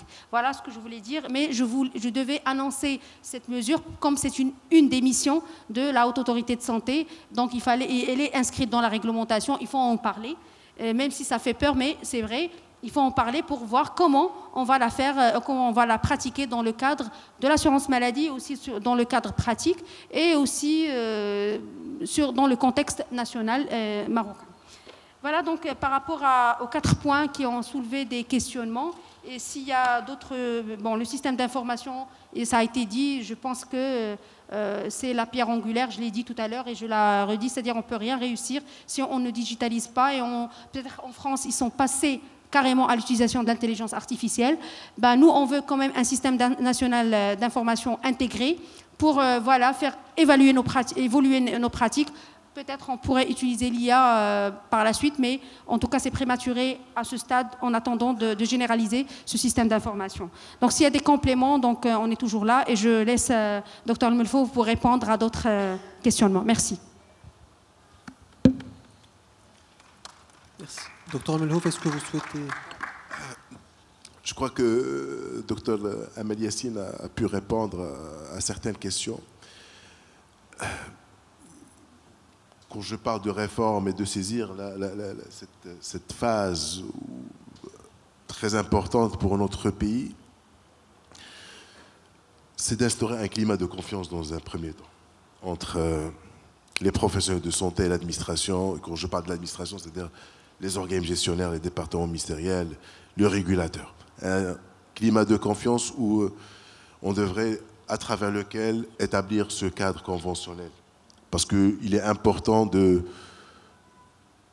revoir c'est-à-dire le cadre conventionnel et les relations qui régissent, c'est-à-dire les clauses qui régissent les relations entre les prestataires de soins et l'assurance maladie. Je retiens un chiffre de 1994 jusqu'au jour d'aujourd'hui. Vous avez fait 18 avenants, presque. 12 avenants. Bon, ça démontre qu'il y a toujours un dialogue, une mise à jour continue. Et j'aimerais un jour que notre système d'assurance maladie arrive à avoir cette dynamique d'échange, de dialogue. Bon, on peut c'est-à-dire avoir des intérêts divergents, mais comme je parlais tout à l'heure avec le représentant, notre ami représentant des biologistes tunisiens, c'est-à-dire l'essentiel, c'est d'avoir des arguments scientifiques par rapport au coût réel d'une prestation. À ce moment-là, on va discuter par rapport à la marge. Ça va être beaucoup plus facile pour nous en tant qu'administration et vous en tant que professionnels scientifiques d'échanger sur des choses réelles, tangibles. Et par rapport à la marge, on pourrait, c'est-à-dire à ce moment-là, la tâche serait plus facile. Donc je dis, instaurer ce climat de confiance à travers le dialogue. Et là, je peux en témoigner. Votre engagement est toujours là, à nous accompagner, à accompagner la réussite de l'assurance maladie obligatoire. Je sais que certaines expériences n'ont pas été faciles. Cette question de tiers payant, elle est toujours lourde à digérer. Mais bon, on sait très bien qu'en l'absence d'un système d'information, en l'absence de quelques éléments pour verrouiller le système, on a vu cette initiative très, très intéressante pour le citoyen marocain, portée par la dérive, par rapport à des abus, par rapport à des comportements non justifiés. Mais si vous me dites aujourd'hui à refaire l'expérience, il faut la refaire. Le tiers payant, c'est important pour l'assurance maladie, c'est-à-dire ne relaisser qu'un ticket modérateur faible pour l'accès aux soins, c'est important. On pourrait en discuter par rapport à la question du risque moral, etc. Mais je crois que le tiers payant, c'est à mettre en place. Mais on le met en place, c'est avec bien évidemment un système d'information, avec des règles, avec des garde-fous essentiels pour notre système d'assurance maladie. Et merci encore une fois. Merci beaucoup, Dr Melhouf, Madame Yassine. Alors, la parole est à la salle s'il y a des questions. Alors, s'il vous plaît, il y en a 2 ou 3. Le temps qu'un micro arrive chez Dr Salahuddin Daoud, puis Dr Melmi et Dr Skrat ensuite. Alors, juste le temps qu'un micro arrive à eux. Le temps que le micro arrive, moi j'ai juste un petit commentaire, c'est qu'aujourd'hui sur cette question d'accréditation, il ne faut pas oublier que les laboratoires sont aujourd'hui la seule profession médicale à disposer d'un GBEA, qui est un référentiel opposable et qui fait quelque part office d'accréditation déjà. C'est pour ça que je vous ai dit, on s'appelle laboratoire, mais on a des fois le sentiment d'être à la fois laboratoire et en même temps sujet à expérience. Donc voilà, donc juste ce sujet-là, il faut peut-être le mettre en valeur, et justement cette question d'accréditation, si elle devait avoir lieu, doit se faire dans un cadre de concertation, et c'est, je trouve, dommageable aujourd'hui, pour les professionnels que nous sommes, qu'il y ait autant d'enjeux stratégiques sur une profession sans pour autant que celle-ci ne soit impliquée dans le tempo et dans la marche à suivre. Dr Salahdine. Bonjour. Je voudrais juste profiter de la présence des personnes qui s'occupent du conventionnement au niveau de l'ANAM pour poser ma question qui est celle-ci, s'il vous plaît. Alors, la majorité du tissu des laboratoires de biologie au Maroc, ce sont des laboratoires privés de petite et moyenne taille. On a assisté depuis quelques années, très récemment, à l'apparition d'un certain nombre de structures hospitalières privées. Et on se rend compte que du jour au lendemain, je ne sais pas quel est le mécanisme, ces structures ont obtenu des conventions avec des ministères ou avec des offices ou avec un certain nombre d'organismes publics qui font que les personnels de ces organismes publics et de ces ministères vont faire leur biologie et autres au niveau de ces structures privées. Alors nous nous posons la question du mécanisme de conventionnement de ces structures privées. Est-ce qu'ils ont un fast track? Et nos jeunes biologistes surtout, mais nous aussi, plus ou moins anciens, nous posons la question de quel sera notre avenir face à ces gens qui ont plus de puissance, plus de force, plus de facilité pour ce genre de choses. Est-ce que vous pouvez nous expliquer si le conventionnement des structures de soins et des laboratoires a déjà commencé? Est-ce qu'il y a un mécanisme, une réglementation, ou bien est-ce que c'est encore en balbutiement, et sinon, comment ces gens-là ont fait? Merci beaucoup. Je ne sais pas, qu'est-ce qu'on fait? On prend l'ensemble des questions ou bien on donne cette... D'accord. Allez-y. Je ne sais pas qu'est-ce qu'elle a levé le bras avant. Docteur Malmi, je pense avant. Docteur Slimani, ça, j'ai vu ça m'a levé. Docteur Belfray. Oui, excuse-moi. J'ai deux questions à poser. La première, au fait, c'est sur les référentiels pour les autres spécialités. Moi, j'avais la chance de participer aux référentiels de cardiologie il y a pratiquement 6 ans, qui n'a toujours pas vu le jour. Je sais que la biologie, nous avons le GBEA. Je sais que la néphrologie ont bien avancé. Mais qu'en est-il des autres spécialités? Ma deuxième question, ou plutôt suggestion, c'est à M. Blanchecott. J'aimerais bien que vous reveniez, vous fassiez un voyage vers le passé et vous mettre dans les années 2000. Je sais très bien que les problèmes qu'on vit aujourd'hui, vous les avez vécus avant, et que vous avez suggéré beaucoup de questions, notamment pour remédier aux problèmes de prix sur la biologie, à l'ouverture du capital, au plateau technique, à tout ce que vous avez fait. J'aimerais bien vous poser la question si, avec tout ce que vous savez aujourd'hui, quelles sont les choses qui vous ont perdu du temps et de l'argent, peut-être, et qu'on peut éventuellement éviter, nous, dans le futur. Merci. Docteur Al-Malmi. Je ne vais pas parler en tant que membre de la CISB, ni membre de l'AMBM, je vais parler en tant que biologiste. Ça m'a suscité votre remarque sur la détermination de coût des analyses. Le coût exact, la détermination de coût exact. Il avait parlé de la détermination de coût exact. Mais vous n'avez pas parlé des longues années d'études, l'expertise médicale. Est-ce que ça sera pris en... Parce qu'on parle à chaque fois, il est sollicité le biologiste pour les prix. Or, non, on ne vend pas une analyse, on veut une prestation, un geste complètement médical. Je vais rebondir sur les protocoles, les 14 protocoles adoptés et validés. Effectivement, ni la radiologie, ni la biologie médicale n'a intervenu dans l'établissement des protocoles. C'est vrai, maintenant on peut intervenir de façon horizontale, on peut les modifier. Pourquoi je le dis? Il faut le faire sur les protocoles déjà adoptés et celles qui sont en cours, parce que comme il a été dit, 70%, c'est le diagnostic par les analyses médicales, le suivi et la prévention. Vous voulez minimiser le coût. D'ailleurs, vous êtes en train d'établir un cahier de charges des attentes des professionnels de la santé. C'est ce que j'ai compris de la réforme. Vous attendez des biologistes, les autres prescripteurs, vous voulez minimiser les coûts tout en donnant, en présentant une prise en charge de patients adéquate. Bien sûr de qualité, mais en minimisant les dépenses. Les attentes, elles doivent être claires. Qu'est-ce que vous attendez d'un biologiste médical? Et il faut dire un discours direct. Le quatrième point,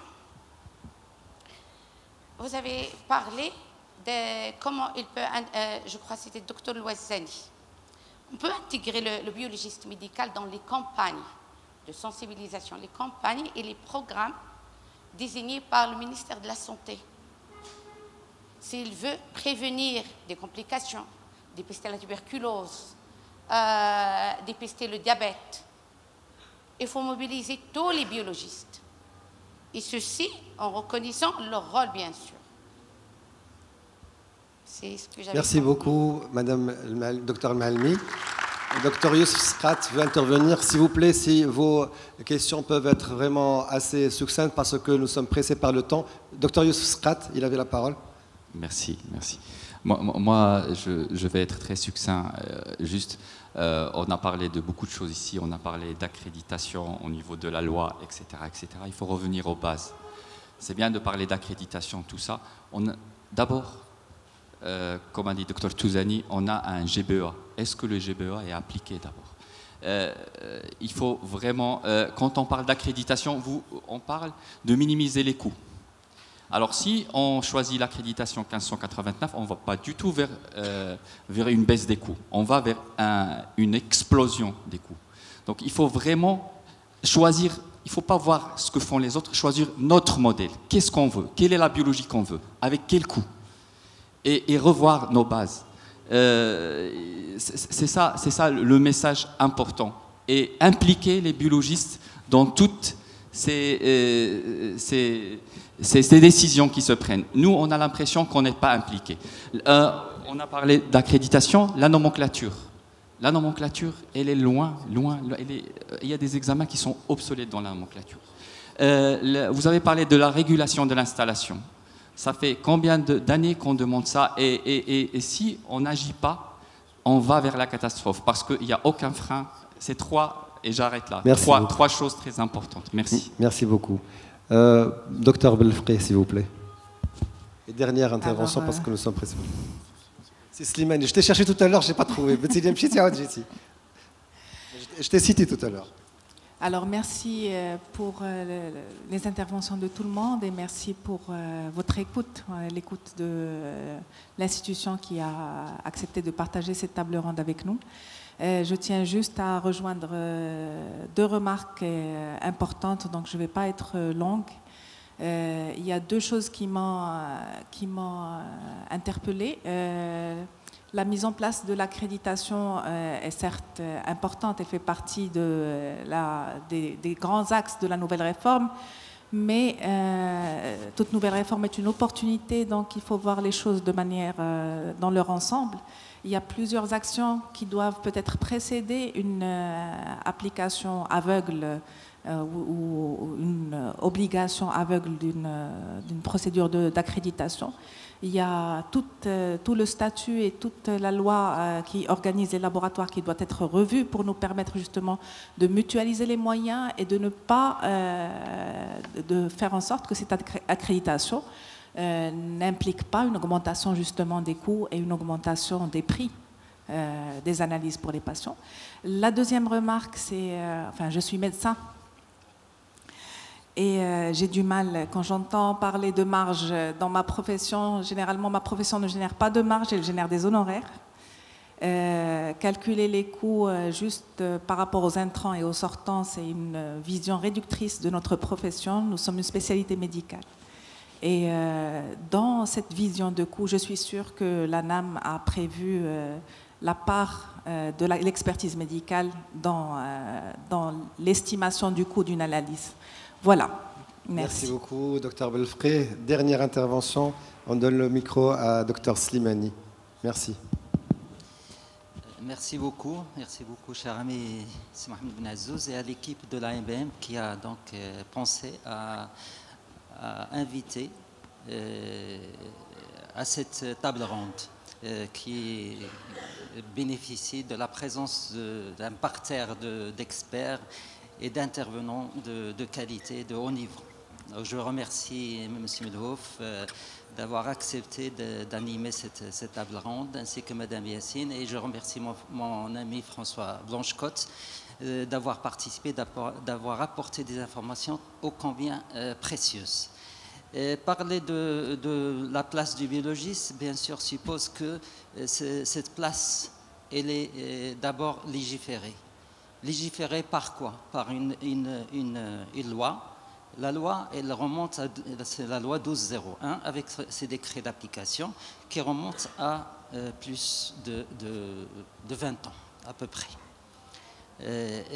Avec tous les articles, dont l'article qui intéresse le conventionnement, la nomenclature. Et dans l'article de la nomenclature, il ne prévoit pas, justement, ni dans la loi, ni dans les décrets d'application, le pouvoir et la capacité de renouveler, de réviser cette nomenclature.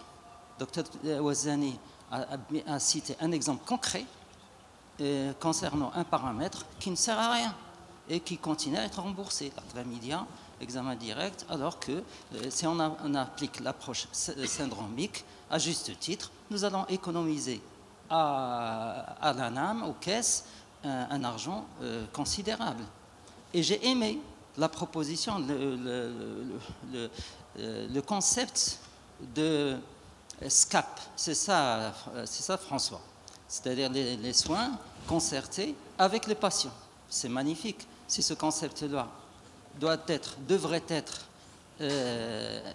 appliqué au Maroc, ça réduirait beaucoup de choses, dont les dépenses de santé. Si on va dans les dépenses de santé et l'économie de la santé, d'abord, il faut réformer la loi. La loi, telle qu'elle est exercée maintenant par les biologistes, ne pourrait pas répondre aux aspirations des jeunes biologistes actuellement nous sommes actuellement aux alentours de 500 et je pense 600 avec médecins et pharmaciens biologistes, mais il y a beaucoup de jeunes biologistes qui aspirent à une installation décente. Donc, la loi ne permet pas ces installations. La loi ne permet pas le regroupement.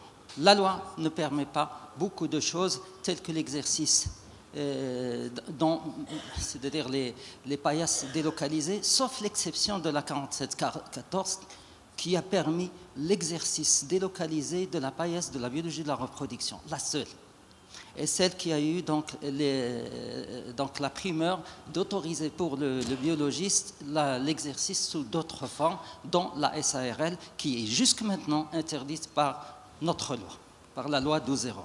Donc, moi je pense que on commence par le commencement. D'abord, il faudrait revoir cette loi, revoir cette nomenclature.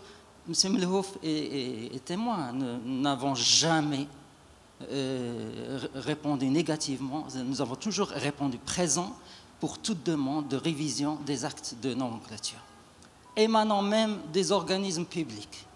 Je peux citer le nom, l'Institut national d'hygiène, qui a sollicité les biologistes privés pour l'aider à assimiler certains actes. Est-ce qu'on est fier de ces assimilations? Personnellement, en tant que citoyen marocain, qui veut être la locomotive, comme l'a dit la brillante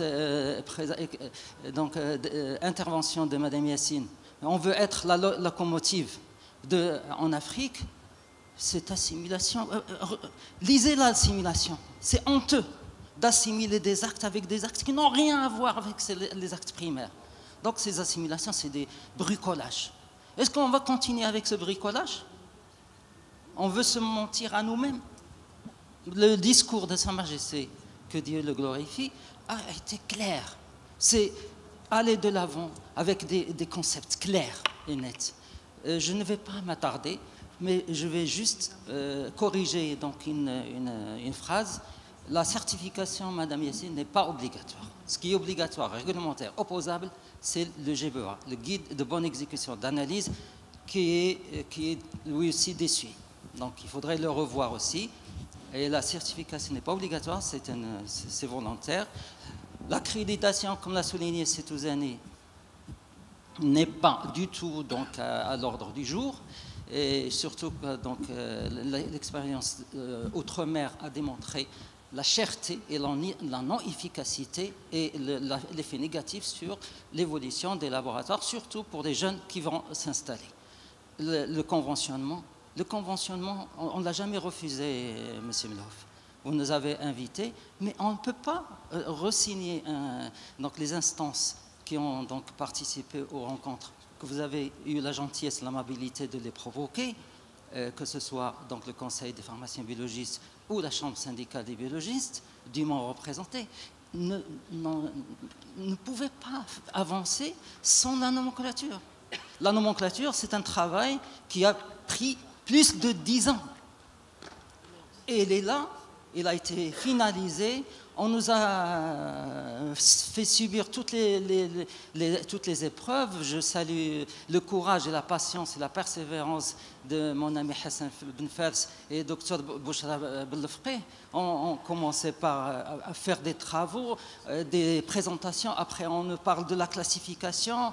On a adhéré à la classification tout en proposant au ministère le projet de NABM, de nomenclature. Jusqu'à maintenant, il ne voit pas le jour. Vous êtes au courant, M. Mlouf, fin décembre, on nous appelle, on nous convoque pour trouver des solutions parce qu'il y avait un problème budgétaire des instances publiques, semi-publiques, qui se trouvaient dans l'impasse financier. Et nous avons participé pour faire des assimilations.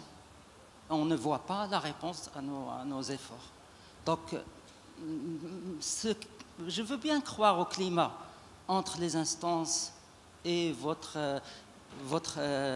agence qui, franchement, on a toujours trouvé des oreilles qui écoutent, nous avons toujours trouvé une attention, mais franchement, rien de concret pour les biologistes, malheureusement. Merci, Dr Slimani. Je pense que Dr Slimani, il a parlé un tout petit peu avec le cœur, parce que lorsqu'on est là et lorsqu'on tend la main, on attend parfois des réponses qui sont concrètes pour ne pas justement que l'on puisse baisser les bras et ne pas sentir qu'il y a cette écoute. Donc je sais très bien et je reprécise et je recadre l'Agence nationale de l'assurance maladie là, c'est un interlocuteur, c'est un facilitateur. Et je pense que si on vous parle avec ce cœur et ces sentiments, c'est parce que nous avons confiance et on vous dit, nous sommes là, vous êtes à l'écoute, vous êtes présents, comme on a dit tout à l'heure en début de cette séance. Vous avez répondu présent, ça veut dire que c'est aussi une confiance qui est mutuelle. Maintenant, c'est un travail qui doit se faire ensemble. Et voilà, donc toutes les doléances qui ont été citées par tous les confrères, elles sont là. Bien évidemment, vous n'avez pas toutes les solutions.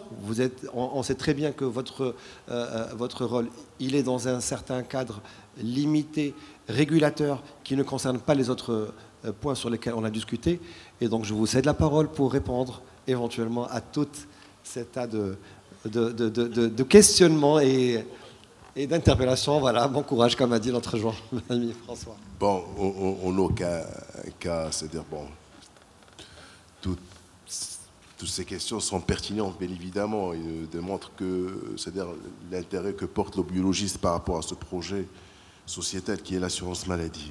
Bon, peut-être je vais répondre point par point, et après je ferai, bien évidemment, si vous le permettez, bon, mon approche par rapport à la question.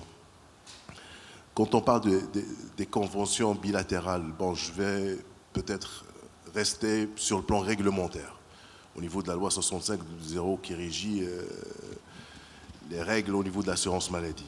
Il y a une convention nationale qui est signée d'une part entre les organes gestionnaires et d'autre part les conseils de l'ordre avec le concours des syndicats nationaux.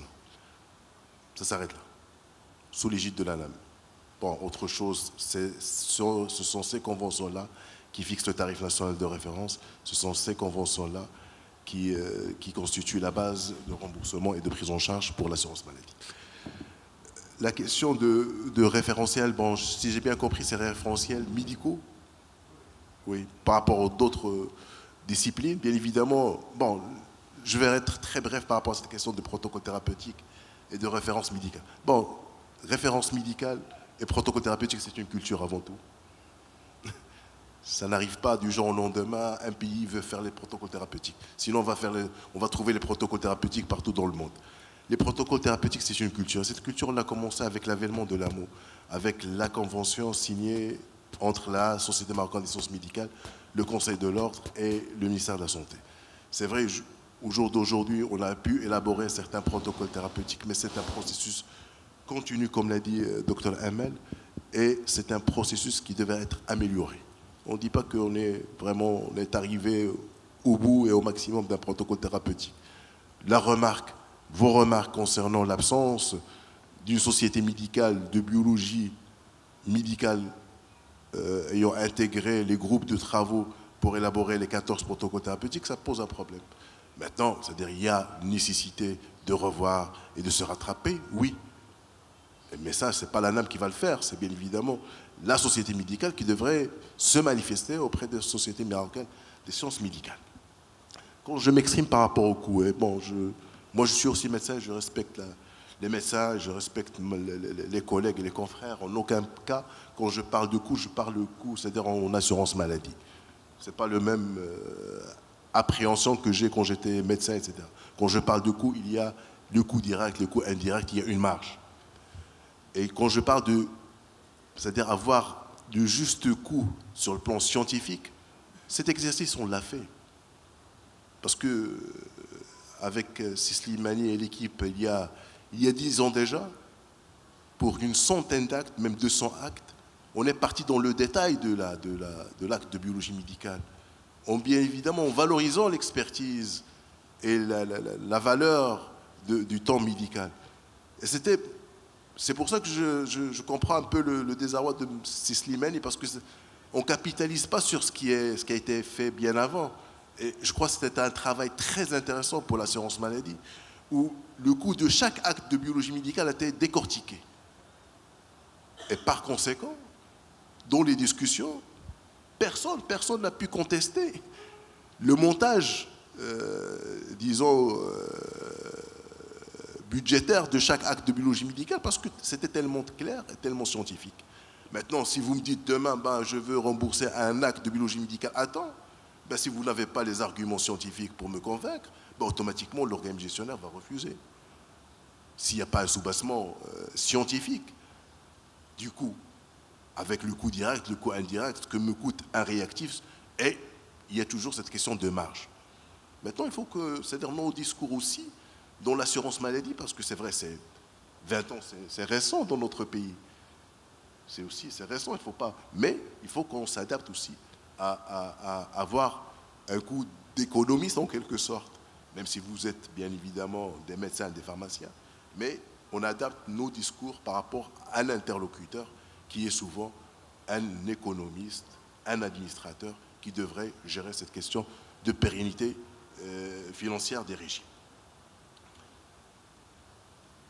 En aucun cas, et je crois que, je sais ce que je dis, on était dans la réduction des dépenses. On n'est pas dans la réduction des dépenses, on est dans la maîtrise des dépenses. C'est deux choses différentes. En aucun moment, on va demander à ce que la biologie nous coûte aujourd'hui 700 millions de dirhams. On va dire non, ça va, pour les années prochaines, ça va nous coûter 500 millions de dirhams, mais on veut réduire les dépenses de la biologie. En aucun cas. Mais maîtriser l'évolution des dépenses. On sait très bien que pour c'est-à-dire la bonne santé de notre régime, cette évolution est plus que souhaitable. Mais au lieu d'avoir une évolution à 2 chiffres, ben, j'aimerais bien avoir une évolution à 1 chiffre. Et quand l'acte de biologie est prescrit, qu'il soit prescrit selon un protocole thérapeutique, s'il est réalisé, il va être réalisé dans les bonnes conditions, et à ce moment-là, tout le monde serait gagnant. Mais en aucun cas et en aucune manière, ni moi, ni Dr Amélie Yassine, on a parlé de la réduction des dépenses. Non. Et ce n'est pas dans la logique de l'assurance maladie. Bon, par rapport à cette question de l'accréditation, bon, avant l'accréditation, c'est par rapport à la nomenclature. Bon, déjà, on est d'accord, la nomenclature actuelle, ce n'est pas une nomenclature. C'est juste un répertoire d'actes, un code d'actes, un libellé, une cotation. Bon, personne de nous, c'est-à-dire si vous me posez la question, est-ce que c'est une nomenclature? Non, ce n'est pas une nomenclature. Est-ce que la nomenclature qui n'a pas de dispositions générales, une nomenclature qui ne parle pas d'hiérarchisation, une nomenclature qui ne parle pas des conditions de réalisation de l'acte, c'est une nomenclature. C'est vrai, un travail considérable a été fait par l'équipe des biologistes. Aujourd'hui, c'est un travail qui est au niveau du ministère de la Santé. Ben, il faut l'accompagner, bien évidemment. Mais en même temps, préparer un plaidoyer fort par rapport à toutes les questions. Parce que quand j'ai entendu tout à l'heure notre invité de la France parler que sur l'initiative du biologiste, il y a un examen qui pourrait être fait pour l'intérêt de la prévention. Ben, j'aimerais bien, demain aussi, que notre pays arrive à définir une liste d'actes, si nécessaire, par rapport à la prévention, qui devrait être... Mais tout cela, il devrait y avoir des concertations, des assises réglementaires, un soubassement juridique clair pour l'ensemble. Et ça se décide dans la concertation. Par rapport à l'accréditation et la certification, oh, je crois que c'est Slimani, là, on a parlé. C'est pas on avance par rapport aux discussions, mais l'AS aura cette mission d'accréditation, etc. C'est vrai, les décrets et les arrêtés devraient trancher par rapport à cette question, mais j'en suis certain et persuadé que les décisions par rapport à cette question-là vont se prendre en commun accord et en concertation avec les personnes concernées. Et merci encore une fois pour ces questions pertinentes. Et bien évidemment, on reste à votre disposition et on vous remercie pour votre engagement. Merci beaucoup, Dr Melhouf. Merci beaucoup, Dr Amal Yassine.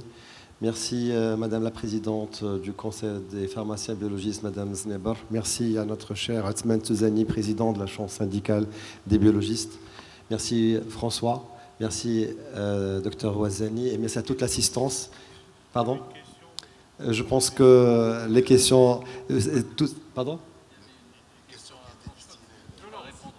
30 secondes, parce que je n'ai pas l'habitude de pouvoir parler beaucoup. Oui, il y avait un livre blanc en 2000 qui a été écrit par mon prédécesseur. C'est très important que la profession écrive ce qu'elle veut faire dans l'avenir. C'est vrai ce que nous avions décrit cela. Après, le fait que des mouvements de financiarisation sont arrivés, c'est des lois françaises qui ont été votées, mais dans d'autres structures, les sociétés d'exercice qui touchaient les avocats, les experts comptables, pas que la biologie. Même si la biologie s'en est servie pour se restructurer, c'est pas ça qui a été l'élément essentiel. Quant à l'accréditation, c'est vrai que c'était un moyen de l'État de se décharger des inspecteurs qui passaient dans les laboratoires et de donner ça sous l'égide d'un organisme qu'on appelle le COFRAC chez nous en France, et c'était une facilité du politique d'accréditer l'ensemble des labos. Donc ça a été une décision, on l'a bien vu, qui a été contrebalancée, parce que ça devait être dans un plan politique d'un quinquennat, c'est-à-dire 5 ans, puis ça fait 2 fois qu'on le repousse. Donc on voit bien que ça n'a pas marché. Aujourd'hui, on est passé par une étape à 70%, et je vous dis, on a habillé aujourd'hui l'accréditation à 100% de façon plus light pour que les hôpitaux généraux, pas forcément les CHU ni les grands groupes, mais en tout cas les hôpitaux généraux puissent arriver au niveau. Il y avait du retard partout. Donc aujourd'hui, simplement, on a créé une commission intermédiaire entre le ministère et puis le COFRAC, et c'est cette CNBM, cette Commission nationale de biologie médicale, qui pilote en fait le déclaratif de chaque laboratoire et qui le contrôle en disant voilà l'ensemble des examens que vous pouvez accréditer et lui donner l'autorisation. Donc on a essayé, encore une fois, c'était l'esprit du livre blanc de Jean Benoît et de Jean Béguier à l'époque, c'est-à-dire de de revenir.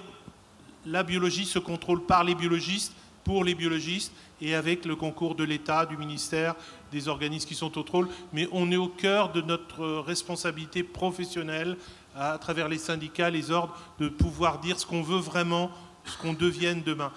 La seule chose, le regret que j'ai, c'est qu'on a raté le virage de la médicalisation. C'est ce qu'aujourd'hui j'essaye de faire, c'est-à-dire d'avoir un vrai rôle médical qui peut, des fois, ne pas forcément passer par le médecin généraliste ou le spécialiste, mais avoir une autonomie pour un certain nombre de choses. Aujourd'hui, vous avez tous les jours, pris votre téléphone pour appeler un collègue médecin pour lui dire « vaut mieux que tu aies ça, tu as ça ». Il y a aujourd'hui de la téléexpertise qui est payée en France, et c'est vraiment ce plus-value importante professionnelle qu'on est capable d'amener au système de santé. C'est là où on a raté ça dans le virage de l'accréditation, dans le virage du début. Il ne faut pas perdre de vue notre rôle médical dans le système de santé. C'est ça que vous devez mettre noir sur blanc sur un papier, et après, on voit comment on peut organiser ça pour y arriver. Mais c'est d'abord vous, la profession, qui doit réfléchir et voir vraiment ce qu'on veut comme guideline pour arriver à obtenir ce rôle médical. Merci beaucoup. Donc je pense qu'on va finir cette session. Encore une fois, merci à tous. Merci à l'Agence nationale de l'assurance maladie. Et merci à toute l'assistance qui a eu le courage de rester jusqu'à la fin. Et voilà, donc on voudrait juste partager quelques trophées avec nos amis de la Chambre syndicale et nos amis du Conseil des pharmaciens biologistes. On n'a pas préparé de trophée parce que c'était à la dernière minute, on n'avait pas l'autorisation pour la NAM, mais on va vous le faire parvenir si vous le faites. Il n'y a aucun souci parce que c'était à la dernière minute. Merci. C'est bien, donc on va le préparer.